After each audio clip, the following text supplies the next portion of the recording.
PS Tria menjuarai Piala Suratin U17 Sumatera Selatan 2025 setelah mengalahkan Persimuba dengan skor tipis 1-0 di partai final.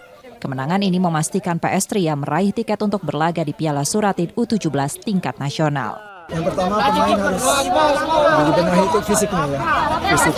Dan itu secara mental juga ya, Kalau untuk kemampuan teknik dasar anak-anak yang di Kalimantan ini tidak kurang dan tidak bisa bersaing lah dengan yang di Jawa. Cuma masalah mental dan fisik mungkin agak lebih dipertegas lagi ya.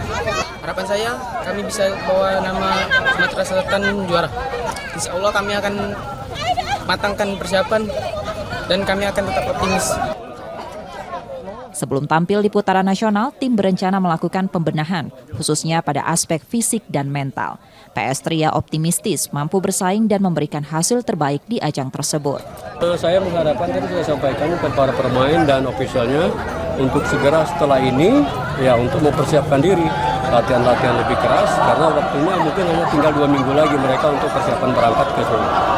Saya rasa dia sudah kami targetkan dia masuk kepada paling tidak 16 besar.